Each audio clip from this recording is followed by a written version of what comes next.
Jadi terkait dengan sidang pra-peradilan saya yang kedua, karena yang pertama kan pihak tergugat tidak hadir, dan kami sangat kecewa sekali. Dan jadwalnya tanggal 17 besok. Ternyata kemarin malam kami mendapatkan WA dari jaksa penuntut umum bahwa besok bareng dengan sidang pertama saudara klien saya. Jadwal sidang pertama. Ini sebenarnya sudah kami duga sebelumnya. Kenapa dari pihak tergugat tidak hadir, itu kami sudah menduga. Tidak hadir, ini memang bertujuan untuk mengulur waktu. Mengulur waktu sampai ada penjadwalan sidang penjadwalan sidang dari Ketua PN Purwodadi. Dan sudah kami duga sebelumnya sebenarnya, dan ternyata terbukti. Jadi kami sangat kecewa ketika sidang pertama tidak hadir, dan ini serasa seperti terburu-buru gitu ya. Kami berharap bahwa sidang pra-peradilan kami ini digelar gitu ya. Tapi ternyata besok adalah penjadwalan pertama sidang klien kami. Karena itu kepada Saudara Hendra silahkan untuk menyampaikan. Ya, tentunya didasarkan pada pasal 82 ayat 1 huruf D KUHP yang diperkuat juga dengan putusan Mahkamah Konstitusi nomor 102 tahun 2015 bahwa manakala ketika permohonan pra-peradilan belum selesai, belum diputus, kemudian sudah dilaksanakan sidang pertama tentang pokok perkara klien kami, maka permohonan pra-peradilan gugur. Diduga gugur. Itu yang didasarkan terkait dengan gugurnya pra-peradilan.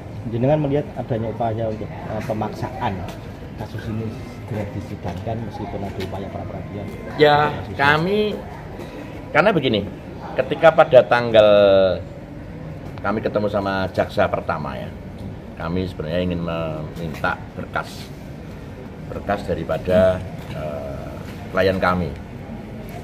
Pada saat itu kan jaksa tidak bisa memberikan karena tahap 2 kan belum dilimpahkan ke kejaksaan. Lah, kami berpikirnya bahwa kemungkinan kan masih 1 minggu, 2 minggu atau 3 minggu lagi baru pelimpahan berkas tahap kedua.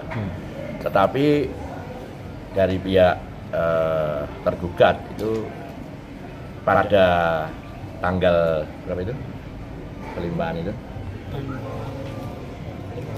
Pelimpahan berkas hari Kamis tanggal 12 Desember 11 ya, pada tanggal 11 itu ada pelimpahan berkas di kejaksaan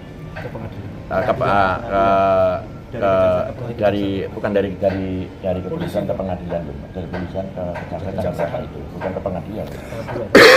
Tahap 2 ya, ada pelimpahan di kejaksaan ya, dan pada tanggal 12 bersamaan dengan sidang pra-peradilan pertama ya, tanggal 12 ya, hari Kamis ya, itu ada pelimpahan dari kejaksaan ke pengadilan. Lah, hari ini kemarin tanggal 14 langsung ada penetapan jadwal sidang. Ya, kami sebenarnya sangat menyayangkan karena sidang pra-peradilan ini bisa gugur ya, menurut secara normatif, walaupun itu belum disampaikan dalam sidang besok ya. Jadi sidang besok itu sidang pertama klien kami, sekalian mendengarkan putusan hakim terkait dengan sidang pra-peradilan kami. Tapi yang jelas bahwa kami ini ingin mencari keadilan, dan kebenaran. Ya, seharusnya pra-peradilan digelar toh, supaya masyarakat paham klien kami ini apakah ada mal prosedur yang dilakukan oleh klien kami atau tidak. Mungkin Saudara Ariel bisa menjelaskan terkait dengan mal prosedurnya yang kemarin rencananya akan kita masukkan dalam gugatan pra-peradilan. Prosedur mulai dari surat perintah penyidikan, surat penetapan tersangka, surat perintah penangkapan hingga surat perintah penahanannya, itu kita duga ada kejanggalan.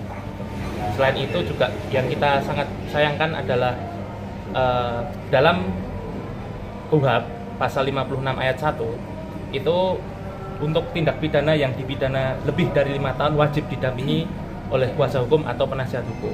Namun klien kami ini mendapatkan kuasa hukum itu setelah proses BAP selesai. Itu didampingi kuasa hukum pada saat Ya, pemeriksaan. tidak ada pendampingan sama sekali waktu pemeriksaan.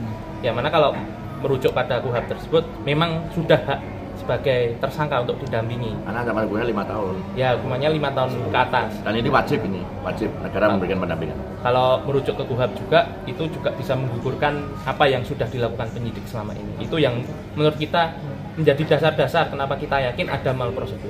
Termasuk lagi, kesaksian para saksi yang dalam ada satu lagi yang kemarin kita juga akan kita masukkan dalam badan pra peradilan itu adalah bahwa